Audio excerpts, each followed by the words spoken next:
let's get right into it with the Archon Shards. None of these matter for the build, they're just for my Caliban. Now for the pet, just a standard build.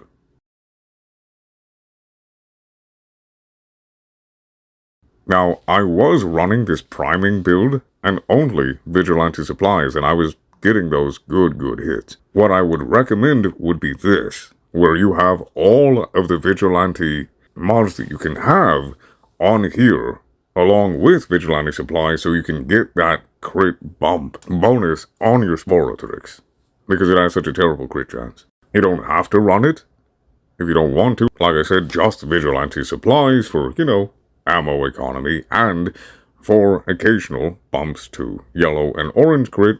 Totally fine, totally works. Here's my ribbon, just so that way you know what it is. It's the exact same on both.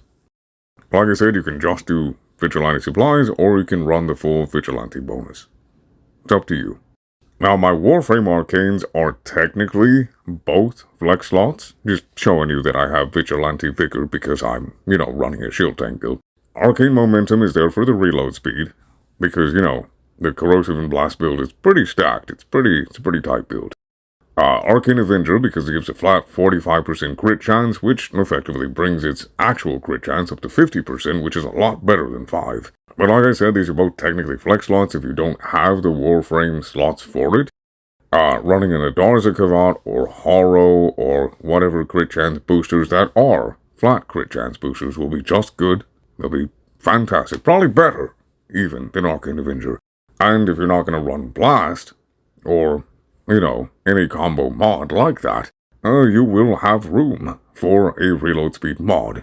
This is just how I have it set up for the Corrosive and Blast build. So they're both technically flex slots, but if you do have this, it does make it quite nice. If you don't, that's alright. We have lots and lots of redundancy tools to circumvent problems like not having enough room in certain areas. Now for the actual build here, the Corrosive, Blast, and Magnetic build. Juicy. Now I have prime cryo rounds because in this build, the blast weighting does actually matter for some reason. It's the only weighting that does matter, but it does. Got the multi-shot, corrosive, galvanized aptitude for status chance and scaling, got the crit damage and volatile variant, which was a Nightwave augment mod, Vigilante supplies and Deadhead for Deadhead reasons. Now, if you didn't get the Sporothrix augment with Nightwave, you can still buy it off of somebody else in the market. I don't know what those prices are though. And I have Magnetic, even though we have Electricity as the current bonus element, because I got an Elemental Vice from Temporal Archimedia as a drop. You can also buy it for 20 platinum on the market. But remember, you can only change the element once per Coda Lich weapon. You only get one chance to reroll. Now, look here. I don't exactly know why Blast suffers on this build, on this specific build with this specific weapon, but it does if you don't have it as a higher weighting. It doesn't need to be at 100.1%. But for some reason, it is the only element that just falls off if it doesn't have a higher weighting. So, I don't know why, but just running the 60/60s wasn't cutting it. As soon as I put prime cryo rounds, it was doing everything perfectly. Now, as I said, I'm not entirely certain why, but it does, and it's the only element out of all of these that are on here that actually struggles, unless it has significantly higher weighting. All of the rest of them will proc, and they will be on there, and they will be easily reapplied. Because what you have, essentially, is double strike, right? So you have the initial hit, and then you have the radial attack, the explosion, for one shot. And then you have all of the multi-shot on top of that, so you're shooting out like 3-4 shots per trigger pull, and they all have double strike. That is beautiful. And essentially, instantaneous double strike on top of all your multi-shot. So none of the rest of them suffer except Blast. So keep that in mind. Keep that in mind. Also, just throwing this out there, I really like the vibes of the new defense mission. I fuck with it. Oh yeah, that's pretty cool. I like that a lot. Now, I do have a just straight up blast build, and this will do work as well. And because, you know, we just have blast on there, there's no corrosive or extra 1 or 2 elements there to take out the weighting, just the 60/60s will do fine. But because we don't have corrosive, we have room for rifle elementalist and prime fast hands.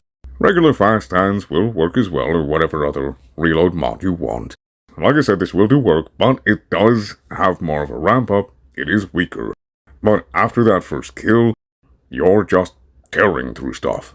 Basically, just the same. It's very, very nice. It does have weaker, you know, acolyte damage and stuff like that, because it's just blast.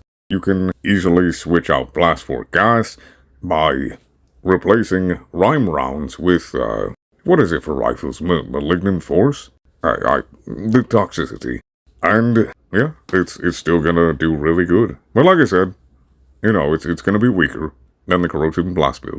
But this is also very, very viable. And yeah, that's basically the build, guys. So if you've always wanted the Sporothrix, but you didn't want to lose what's left of your sanity, trying to farm the regular one, and you wanted to be kinder to your platinum wallet and not spend 1 to 200 platinum just to get the full regular Sporothrix set, here you go. The Coda Sporothrix. And this thing is amazing. There's only a few weapons that I have seen that will just outright bitch slap a rogue rig on Steel Path. And this is one of them. It is so, magnificent. Oh, it's so good, yeah. So please pick this up. I tried to get this video out as soon as I could, but I got a regular full-time job again, so that cuts down on, you know, the recording and the editing and all that stuff. I gotta spread it out in more days.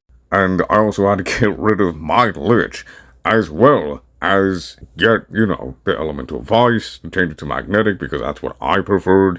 You know, and it was, you know, it's a lot to try to cram in. There's a lot to try to cram in. But hopefully, this video, since it's getting out earlier in the morning, will reach everybody. And you guys can see just how devastating this thing is. It is so good, absolutely worth it, and I hope that you guys get to see this video before the reset, and I hope it gives you enough time to farm this weapon out. I did actually forget to mention why I have magnetic, and it's a personal preference. You can have whatever you want, to be honest. I chose magnetic because I felt like that would help it really, really go the distance in like much higher level stuff.